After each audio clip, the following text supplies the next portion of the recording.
Olá, gente. Agora a gente dá início ao nosso segundo momento do minicurso 102, que foi intitulado Por mim pela Meire, como reflexões sobre as novas abordagens para pesquisas no campo da história local, os cadernos de receitas e as HQs enquanto possibilidade historiográfica. Eu sou a Lúcia Raquel, sou mestranda em História pela Universidade Federal de Sergipe, e hoje eu trago uma discussão voltada para os cadernos de receitas enquanto possibilidade historiográfica, enquanto objeto de estudo, fonte histórica, para discutir o campo da história local. E aí, eu vou trazer brevemente, de forma resumida, o objetivo geral dessa aula, desse minicurso. Então, o objetivo geral dessa pesquisa que eu trago para essa segunda aula é discutir a possibilidade de desenvolver pesquisas históricas com foco na perspectiva da história local, a partir da utilização de arquivos pessoais e culinários locais, como os cadernos de receitas. Para esse minicurso exclusivamente, entre os arquivos pessoais, eu analiso apenas os cadernos de receitas. Mas por que, então, trazer essa denominação de arquivos pessoais? Mais à frente, a gente vai trazer uma discussão pensando o que são os cadernos de receitas e como eles podem ser analisados enquanto fonte histórica. E aí a gente vai perceber que ele é incluído no rol de documentos privados pertencentes a arquivos pessoais na esfera doméstica.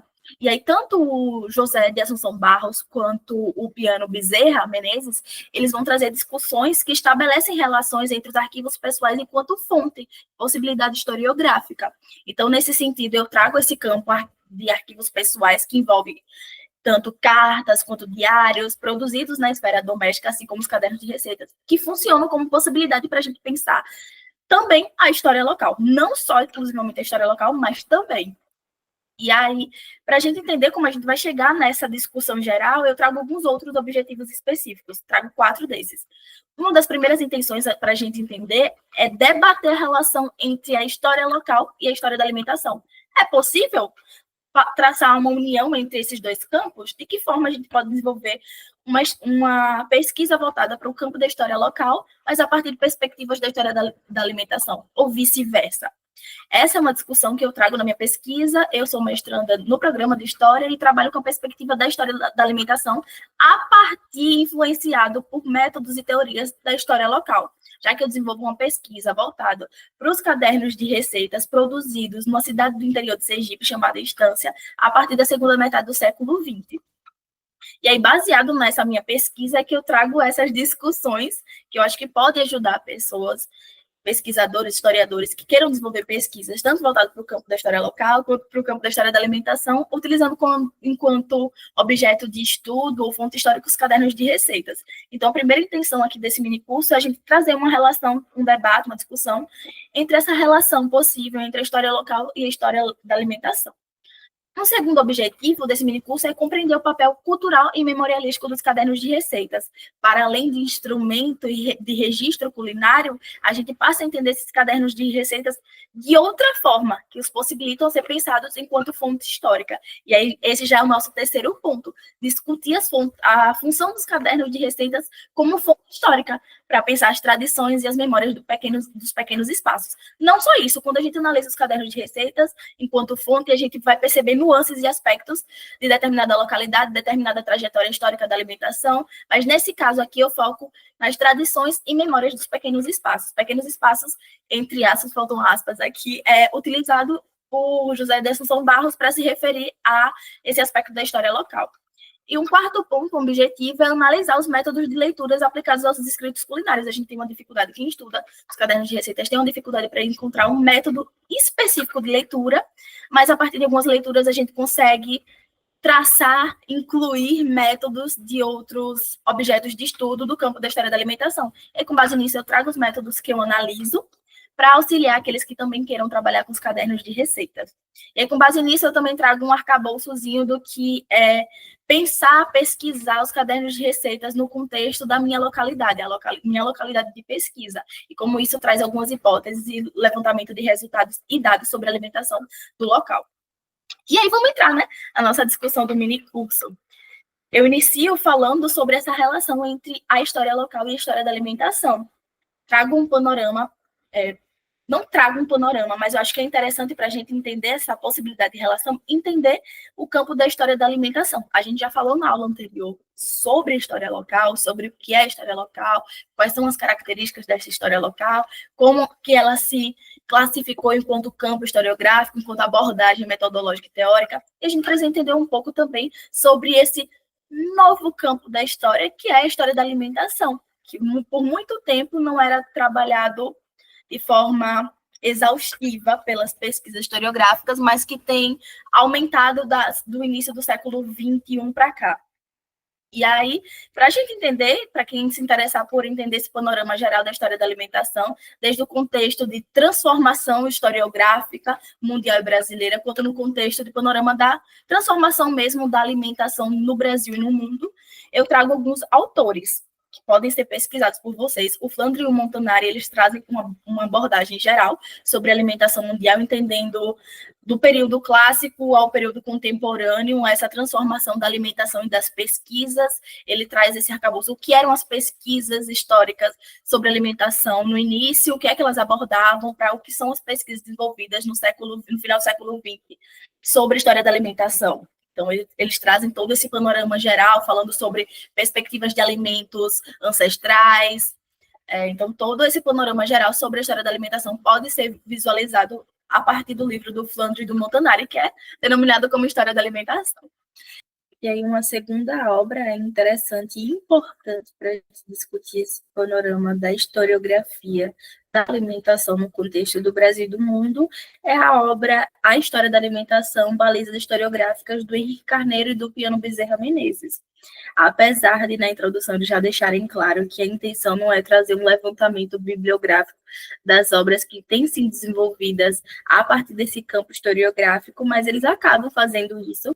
Eu considero que entre todas as obras, artigos que eu levantei acerca da historiografia da alimentação, essa é a mais completa, porque eles realmente trazem um panorama geral das obras, das monografias, artigos, teses e obras que têm sido desenvolvidas desde o início do século XX até o final do século também, que trazem levantamentos acerca da questão da história da alimentação. Então, além de trazer todo esse levantamento bibliográfico, que é completíssimo, tanto é que vocês percebem que as referências bibliográficas, a referência bibliográfica é gigante, são várias páginas. Então, além de trazer todo esse levantamento, eles trazem discussões pensando como que essa historiografia ela foi se modificando ao longo das décadas, principalmente a partir do final do século XX. Eles trabalham a questão da interdisciplinaridade, da transversalidade desse campo, a partir de discussões teóricas. Eles falam sobre a contribuição das ciências sociais para as discussões no campo da alimentação, e trazem também discussões pensando esse campo enquanto possibilidade de incluir outros. Basicamente, o que a gente está tentando trabalhar aqui, entender essa relação entre a história local e a história da alimentação, eles falam sobre isso quando eles discutem a inclusão, a união da história da alimentação com a história econômica, a história cultural, pensar esse campo da história da alimentação a partir de outros campos historiográficos. Então, eles vão traçando todas essas discussões teóricas. Então, eu considero que é uma obra importante para quem quer pensar esse campo da historiografia mundial e brasileira, porque, diferentemente do Flandre e do Montanari, eles trabalham com essa perspectiva da historiografia brasileira, né? Então, é mais completo nesse sentido. E uma terceira obra que eu considero quase como um clássico para quem estuda História da Alimentação é o livro História da Alimentação Brasileira, do Câmara Cascudo. Eu só estou citando esse nesse mini curso aqui, mas também tem outro que é formidável para quem quer entender o contexto da alimentação no Brasil, que é a Antologia da Alimentação Brasileira, também do mesmo autor.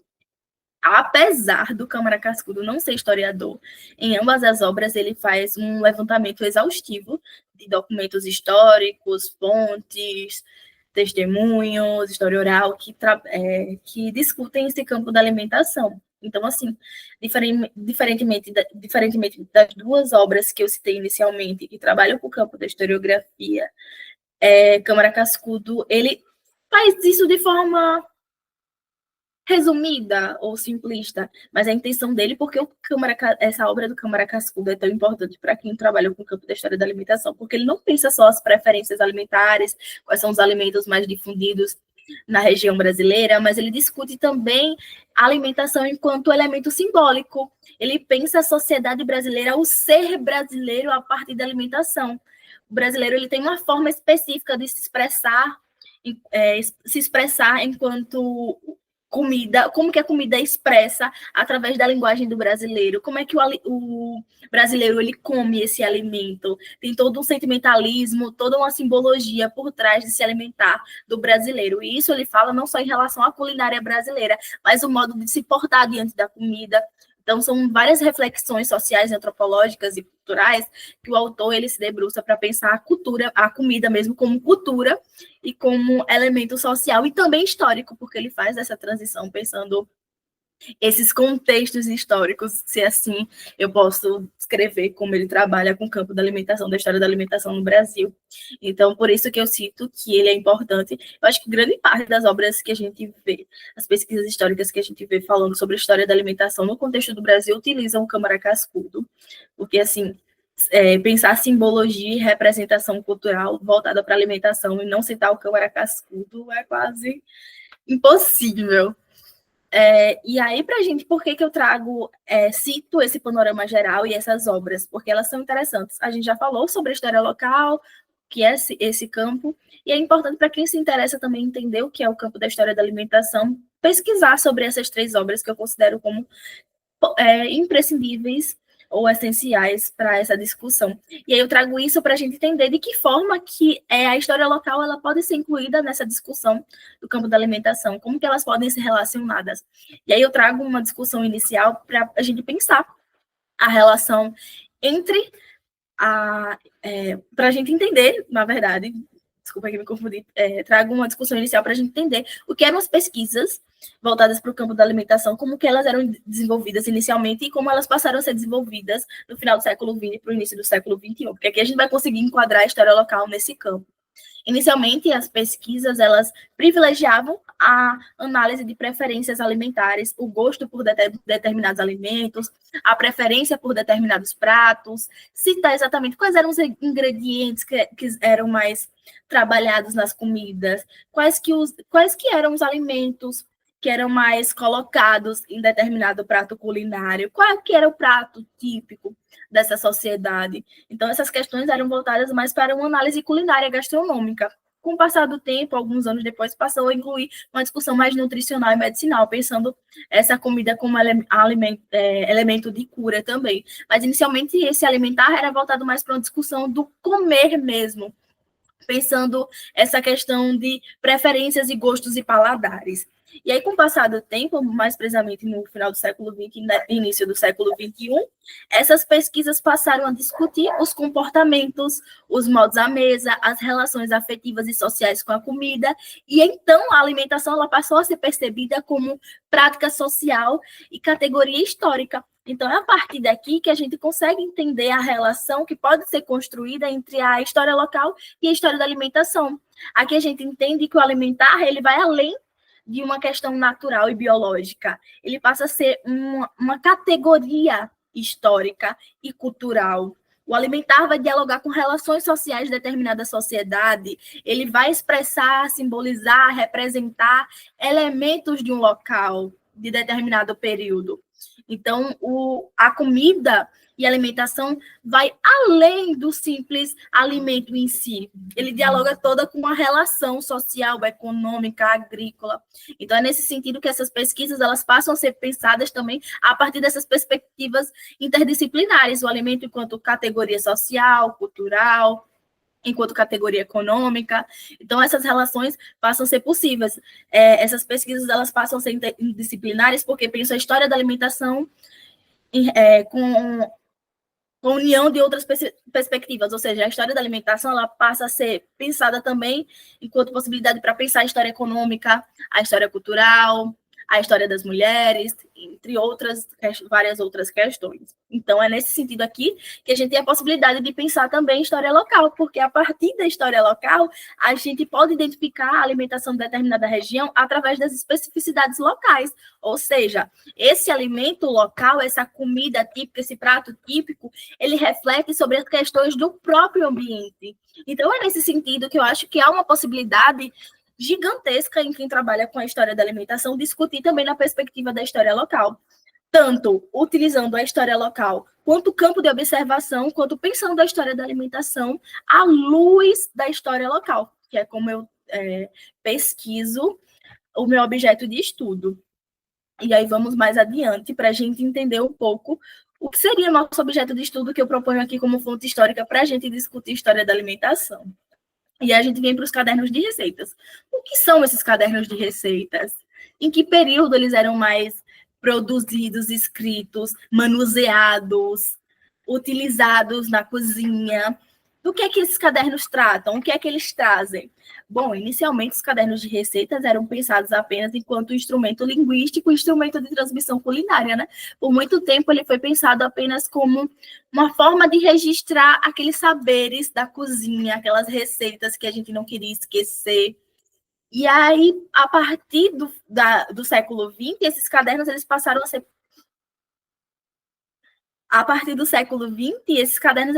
a ser pensados também enquanto instrumento culinário, cultural e memorialístico. A autora Rogéria Dutra, em dos seus artigos, ela discute esse papel dos cadernos de receitas como instrumento de transmissão cultural e memorialística.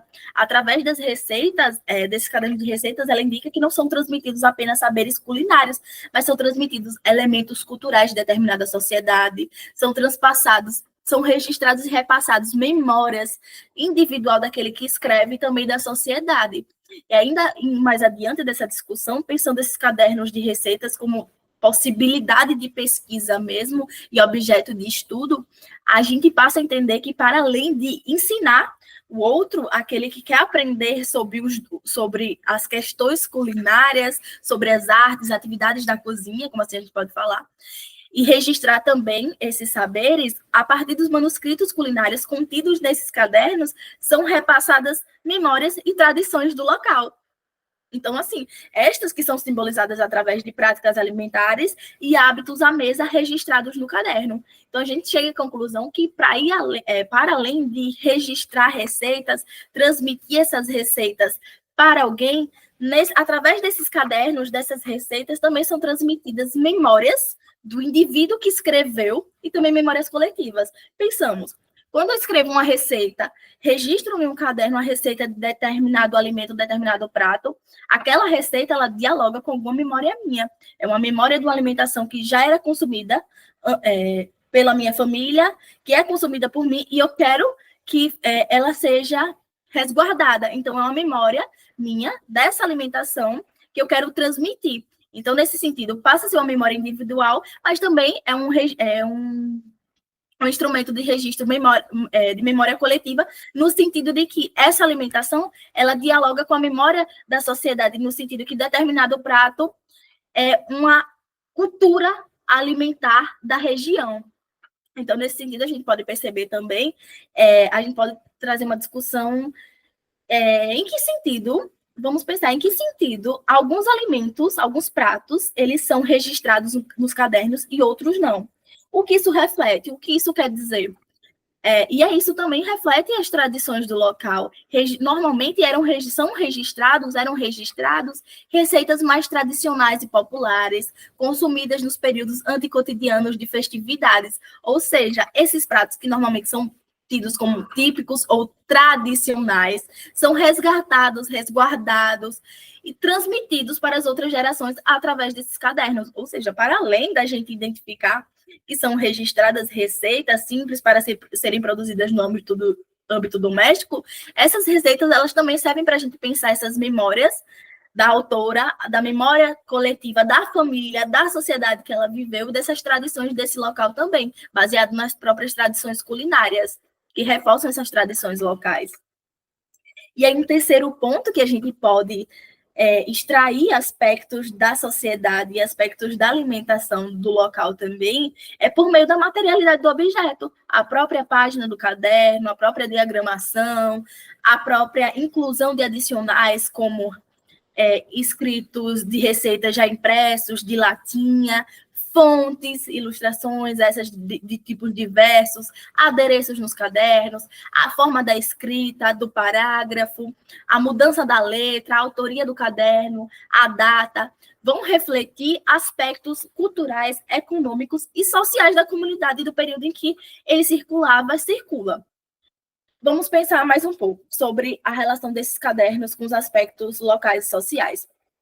Quando a gente chega a buscar identificar os dados de produção desses cadernos, como período de produção e autoria dos cadernos, a gente enquadra o perfil de escrita desses objetos. E aí eu vou dar o exemplo da minha pesquisa. Eu analisei, cataloguei 29 cadernos de receitas. Entre esses 29 cadernos de receitas, são 26 autores. 3 desses possuem 2 cadernos. Entre esses 26 autores, os 26 autores foram identificados enquanto pertencentes ao gênero feminino. Ou seja, como já é do senso comum se identificar, os cadernos de receita são instrumentos de escrita feminina. E isso ficou claro também no território de distância no período da segunda metade do século XX. A gente já chega no enquadramento do perfil culinário. Observou-se que entre os cadernos de receitas, quase 60% foi escrito, 60% desses cadernos foram escritos no período entre a década de 70 ao início, o ano 2000. Ou seja, período que coincide com o maior processo de escolarização feminina pública no território de distância. E aí, mais um dado, para a gente entender onde eu quero chegar com isso. O último dado levantado, a gente observou, diferentemente do que se pensava, que esse objeto de pesquisa ficava só no âmbito doméstico. A partir do levantamento de dados acerca da profissão dos autores, a gente diagnosticou que 60% das autoras possuíam ou ensino técnico, ou ensino secundário, ou ensino superior. Quase 50% dessas foram identificadas como confeiteiras. Aqui a gente fala sobre confeiteiras, elas citam que são confeiteiras por cursos técnicos que fizeram, e 50% dentro desses confeiteiras e professoras. A grande maioria, acho que quase 8, 9 dessas, disseram que são professoras, e entre outras profissões que vão citando que tem ensino superior. Mas o que eu achei interessante é que a grande maioria ou se identifica como professora ou como confeiteira. Ensino técnico e ensino superior. E aí a gente chega à conclusão de que, a partir desse dado que a gente identificou, que a escolarização no território feminino, no território estanciano, a escolarização feminina no território estanciano aumenta no período da década de 70, que coincide com o maior período de produção dos escritos culinários e também período que essas mulheres já têm uma profissão consolidada. A gente identifica que isso influenciou, essa escolarização feminina influenciou não só nessas mulheres alcançarem uma profissão, mas no modo de escrever esses cadernos. Então, esses cadernos potencializam essa escolarização, essa emancipação, essa independência dessas mulheres. Então, é muito além de um registro de um saber que fica só no âmbito doméstico, isso dialoga com a questão de gênero, sabe? Então, são questões que a gente precisa levantar e que são importantes para a gente pensar o local. E aí vamos mais adiante. A gente já entendeu aqui que os cadernos eles funcionam como um instrumento de transmissão cultural e memorialística, mas em que momento eles passam a ser percebidos enquanto fonte histórica? Para falar sobre os cadernos de receitas enquanto fonte histórica, classificá-lo, identificá-lo, a partir de que período começou a ser utilizado pela historiografia, eu gosto muito de me basear nas discussões levantadas pelo professor José de Assunção Barros, quando ele fala sobre a ampliação das fontes históricas a partir das escolas dos análises, mas mais precisamente a partir do campo da nova história cultural. E aí eu trago um quadro dele para a gente conseguir identificar nesse contexto de ampliação das fontes os cadernos de receitas. E aí aqui eu trago brevemente que foi a partir da ampliação das fontes históricas, a partir da história, da nova história cultural, que houve a inclusão dos arquivos pessoais e documentos privados, os cadernos de receitas incluídos aí, como fonte histórica. E aí não sei se vocês vão conseguir observar, porque a qualidade da imagem retirada do artigo do professor ficou um pouco ruim, mas eu acho que vocês vão conseguir ler aí nesse quadro a parte onde tem documentos privados do lado direito. Logo acima desse nome documentos privados, a gente vai ter, no primeiro grifo em amarelo, cadernos de receitas, bem em cima dos termos mesmo, documentos privados. Tem os cadernos de receitas, e a gente vai ter também grifado de amarelo baús, bilhetes, baús, bilhetes, cartões de visitas, esses que são enquadrados enquanto documentos privados e arquivos pessoais. Anteriormente, quando eu falei sobre o objetivo desse minicurso, dessa aula desse minicurso, eu falei, centrei os cadernos de receitas como classificados como arquivos pessoais, documentos privados, e é baseado nessa discussão levantada aqui, nessa obra do Barros, que é denominada de As Fontes Históricas, os seus usos historiográficos, que eu consigo identificar esses cadernos de receitas enquanto fonte histórica. E aqui na lateral esquerda desse quadro, ele traz datações para a gente entender a partir de que período determinadas fontes passaram a ser entendidas e utilizadas como fonte histórica, a partir de que período esses documentos começaram a ser identificados como fonte histórica. E aí aqui, para a gente entender, já que eu só estou falando dos cadernos de receitas, vamos entender a partir de que período foi que esses cadernos de receitas passaram a ser considerados como fontes históricas. E todos esses documentos que vocês verem grifados de amarelo, eles foram passaram a ser utilizados como fonte a partir da década de 80, período que coincide com o período da nova história cultural. Então, é a partir desse, por isso que o autor identifica que é a partir dessa nova história cultural que é uma ampliação dessas fontes, a inclusão dos arquivos e documentos privados enquanto possibilidade historiográfica, enquanto fonte histórica.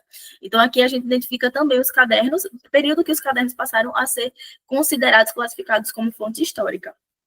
Então, para quem tiver interesse em analisar melhor esse quadro, ele está disponibilizado nesse artigo do professor, que é Fontes Históricas, os seus usos historiográficos.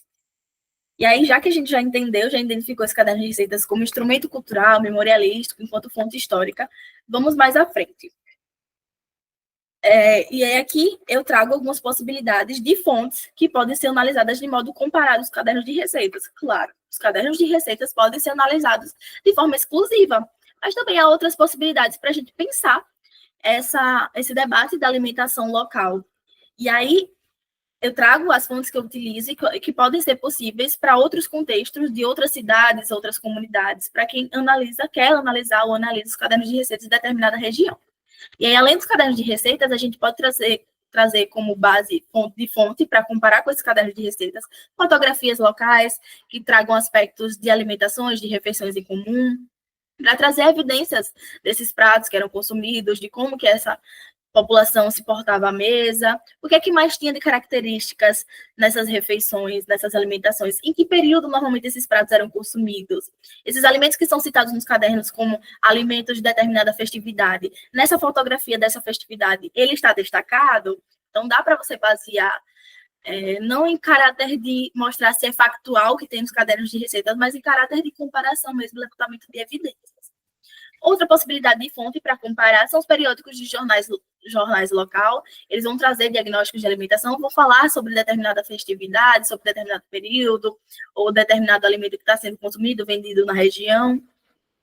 E a quarta e última fonte que eu analiso, que eu acho que é uma possibilidade de fonte para se comparar com os cadernos de receitas, para analisar de forma conjunta, melhor assim dizendo, são as tabelas de produção agrícola municipal do IBGE, disponibilizadas no site do IBGE. Aqui, para a minha pesquisa, eu analiso essas tabelas para pensar a produção agrícola.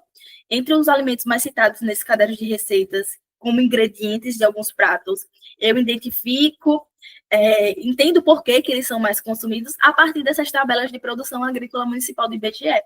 Então, aqui eu analiso as tabelas que estão disponíveis no IBGE para mim, de 1974 até 2000. Então, eu faço um levantamento desses dados, quais são os alimentos mais produzidos aqui na região? É uma agricultura familiar? É uma agricultura de massa? Quais são as trocas comerciais que eu observo de alimentos intermunicipais aqui na minha região? Então, eu acho que essas 3 fontes, para além dos cadernos de receitas, podem ser analisadas de forma comparada com esses cadernos de receitas. Há uma possibilidade de extensão de fontes, para além dos cadernos, que o caderno já é completo, mas para quem quiser analisar outros detalhes, possibilidades de detalhes, é interessante também analisar essas outras fontes que diagnóstico acabam trazendo questões locais. As fotografias locais vão trazer nuances sobre a localidade que não vão estar disponíveis nos cadernos. Os periódicos de jornais também, e as tabelas também. Lembrando que aqui as fotografias, as iconografias e os periódicos, eles trazem representações de determinado local. Então, aqui cabe uma análise crítica da fonte, mas eu só destaco que essas são outras possibilidades para a gente pensar também em anuência com os cadernos de receitas. Vamos adiante. Para além dessas possibilidades de fonte, eu trago possibilidades de referenciais teóricos e metodológicos para quem se interessa por pesquisar os cadernos de receitas. E aí, para a gente utilizar esses cadernos de receitas enquanto fonte, enquanto referencial teórico, eu trago alguns conceitos. O campo da culinária afetiva, discutir essa alimentação, essa culinária, enquanto campo de afetividade sentimental. Então, acho que é interessante esse conceito de culinária afetiva, é interessante para quem trabalha com a culinária típica, pratos típicos e pratos locais, pratos típicos e pratos locais. Então, quando a gente fala de uma culinária local, tem esse apego ao sentimentalismo, à afetividade, não só no sentido da memória afetiva, mas da culinária afetiva também. Um segundo conceito é a cultura. A gente precisa entender de que forma o alimento ele é identificado, classificado como manifestação cultural enquanto elemento cultural. Então, a gente trabalha um conceito de cultura. Um terceiro conceito é o conceito de identidade, entendendo esse alimento enquanto elemento identitário de determinado local. Então, a partir da alimentação, a gente também entende a identidade da região, da cidade, da comunidade. Um quarto conceito é o conceito de hábitos. Esse conceito eu acabo utilizando para pensar as relações sociais de poder que essa alimentação ela dialoga. Então, já trago aqui também, já adiante, a questão do poder simbólico que eu trabalho para pensar quanto essas comidas que são consideradas típicas e tradicionais, elas tratam de relações de poder simbólico também. Quem determinou que esses pratos são tradicionais e típicos? Um quinto conceito que eu trabalho é o conceito de memória, pensando na memória individual, o campo da memória individual, memória histórica, memória coletiva e também da memória gustativa. Então, eu trabalho essa vertente essa memória dividida em 5 subvertentes: memória individual, memória coletiva, memória histórica, memória gustativa, a memória geral. Trago essas várias vertentes. Trago também o conceito de patrimônio cultural e material. A gente precisa entender essa culinária como dotada de saberes fazeres tradicionais. Então, esses saberes fazeres tradicionais locais, eles são considerados como patrimônios culturais e materiais. Então, a gente precisa discutir essa questão. Outra questão que eu trago, outro conceito, é o conceito de representação cultural, baseado no Roger Chartier. A gente entender essa alimentação, essa comida, enquanto representação cultural dessa sociedade desse período. E, por último, o conceito de tradição, baseado aqui no Rubens Bal. A gente entender como que essa alimentação, que a gente considera como tradicional, ancestral, pode, por muito, ser recente e forjada a partir de relações sociais e de poder. Para além desses referenciais teóricos, eu trago algumas possibilidades de referenciais metodológicos para a gente analisar esses objetos de estudo e desenvolver a pesquisa. Entre esses, eu trago inicialmente a possibilidade da análise documental dessas fontes, mas mais precisamente dos cadernos de receitas, que eu cito aqui como a fonte base da pesquisa.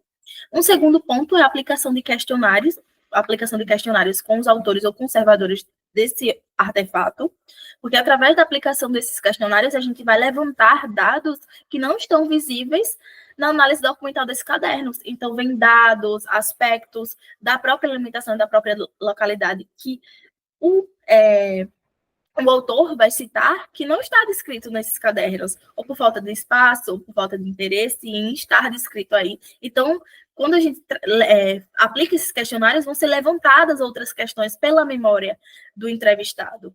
Um terceiro ponto é a hermenêutica, que aqui a gente fala sobre a análise do discurso. Esses textos, para além de textos culinários, eles vão ser discursos também a partir da interpretação, da representação de quem escreve. Então, a partir do próprio título de uma receita, a gente vai ver um discurso, há uma escolha, uma seleção de termos para esse título. Então, a partir da hermenêutica, a gente identifica algumas coisas na análise desse discurso. Um quarto ponto é métodos e teorias da história da alimentação que vão ser utilizados. Métodos também da história local, como que a gente analisa esse campo de observação, quais são os métodos que são próprios da história local, a gente vai incluir também enquanto referencial metodológico.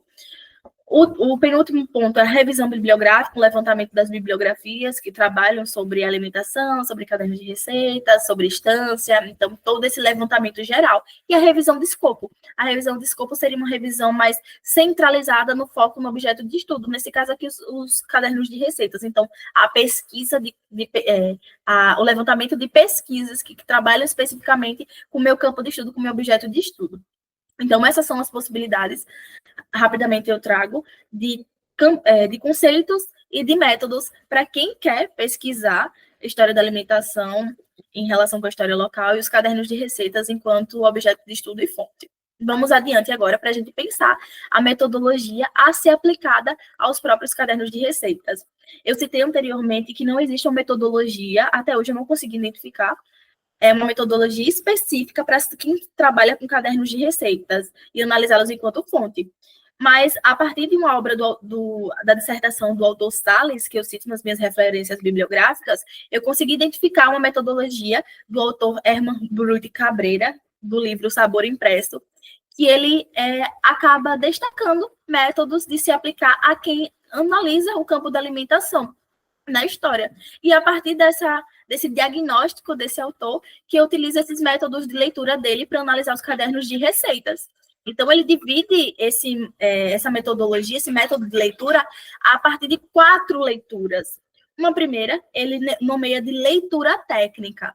Nessa leitura técnica, aqui nada mais seria do que uma leitura culinária e gastronômica, seria uma análise mais descritiva dos ingredientes, quantidade, qualidade, quais são modos de preparo, quais são as técnicas usadas, quais são os instrumentos, qual o tempo. Então, é uma análise mais descritiva da receita, é uma análise mais culinária, que vinha sendo trabalhado como uma única leitura nas primeiras pesquisas desenvolvidas no campo da história da alimentação, como eu citei anteriormente, quando a gente discutiu esse panorama geral da história da alimentação. Então, essa leitura técnica, como o próprio nome já sugere, seria isso, uma leitura mais descritiva do campo culinário, descrever os ingredientes, os modos de preparo, o tempo de duração, a quantidade de pessoas, quantidade que esse prato dava para determinadas pessoas.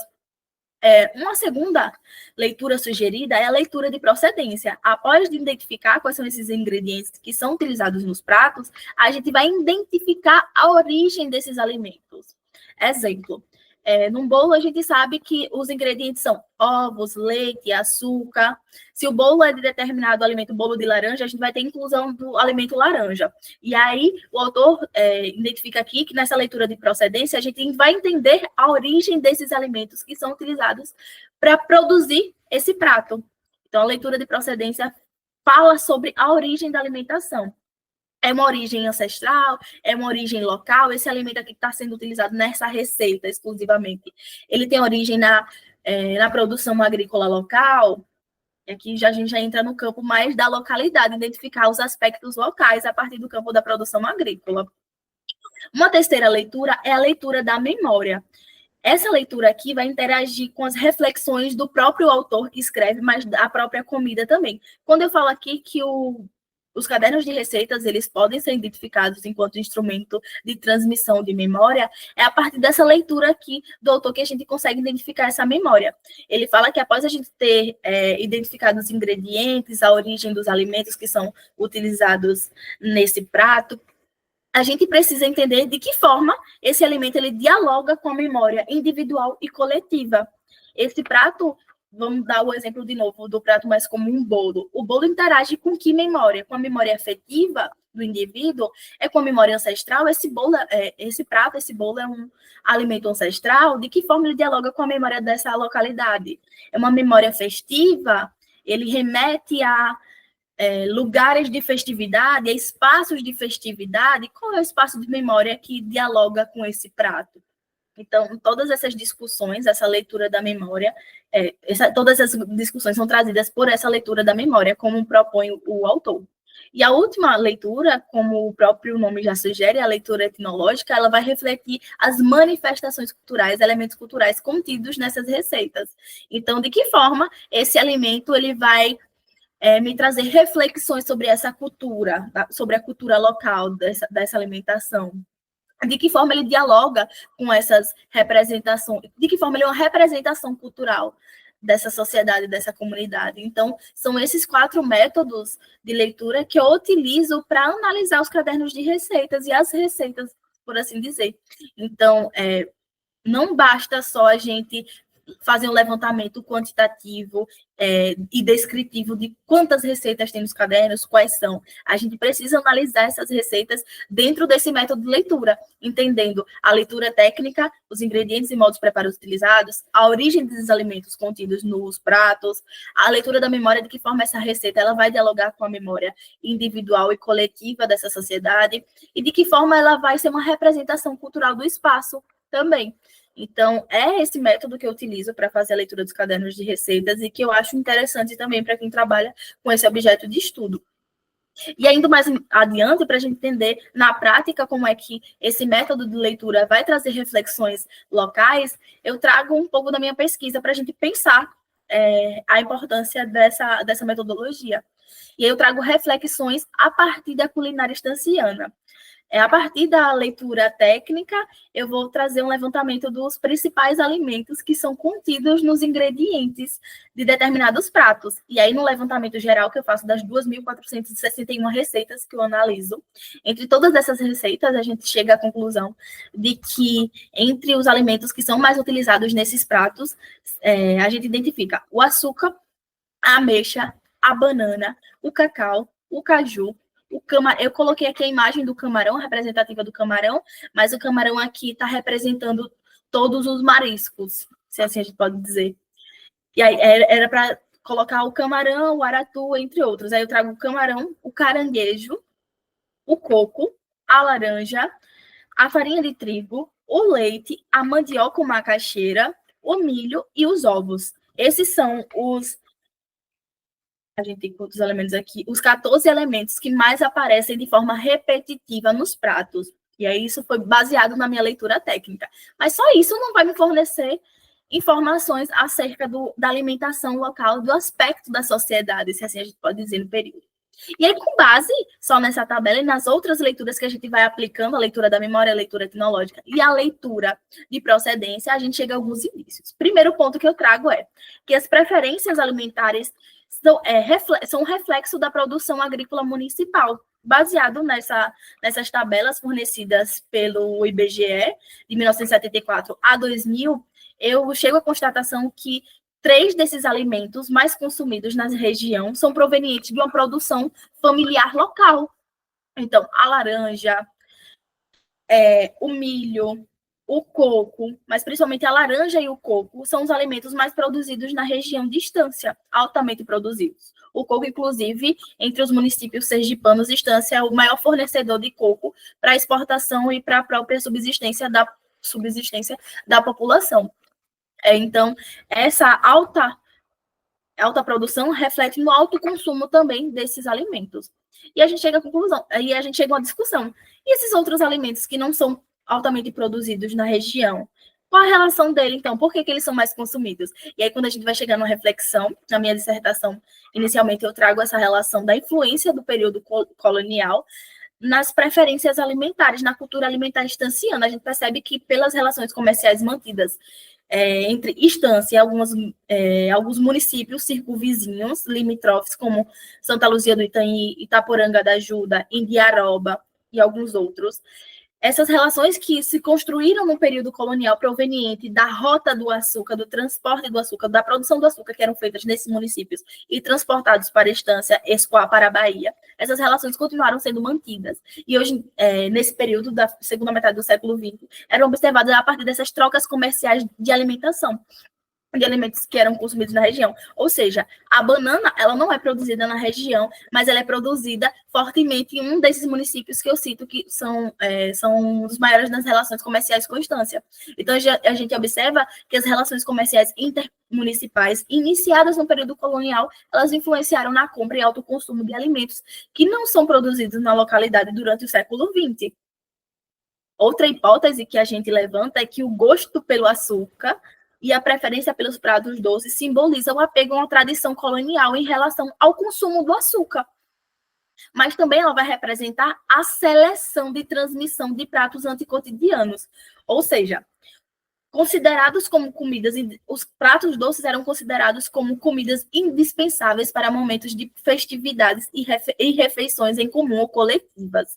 O autorregistro no caderno desses pratos açucarados permite identificar que partia de uma escolha da autora em escrever apenas comidas finas, ou seja, aqueles pratos que a gente tem como pratos comuns do dia a dia podem não ter sido registrados no caderno. Isso não significa que não eram altamente consumidos na região, mas que por uma escolha pessoal das autoras, elas preferiam registrar aqueles pratos tidos como comidas mais finas, comidas anticotidianas, que refletem uma memória de festas, aqueles pratos que são classificados como comidas para dias de festividades, finais de semana, dias mais anticomum, se a gente pode falar. Então, esse gosto pelo açúcar vai refletir esses dois campos, tanto do alimentos anticotidianos, que são mais consumidos na região e mais registrados nos cadernos, como também há um apego à tradição colonial do consumo do açúcar. Uma quarta hipótese também que pode ser levantada, e é levantada no meu trabalho, é que a localização geográfica da cidade, Estância está localizada em uma região de zona litorânea, no sul sergipano, em limite com o Oceano Atlântico. Então, a localização geográfica da cidade, a alta atividade de pesca e o papel das marisqueiras na região vai influenciar na construção de uma cultura alimentar baseada no consumo de mariscos como proteína.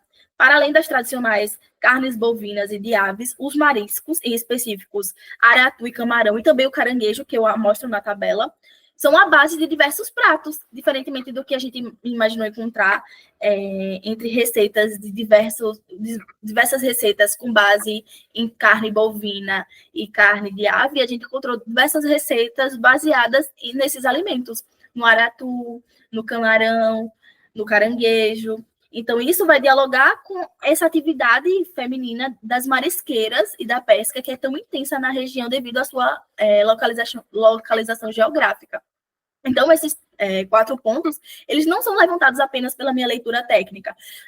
A tabela que eu forneço de alimentos mais utilizados nos pratos, eles são levantados a partir dessa leitura técnica, mas a partir da leitura da memória, a partir da leitura etnológica e da leitura de procedência, a gente mapeia a origem desses alimentos, de que forma esses alimentos vão dialogar com a tradicionalidade, com a memória local, e também de que forma que eles vão direcionar a uma noção geográfica também da cidade.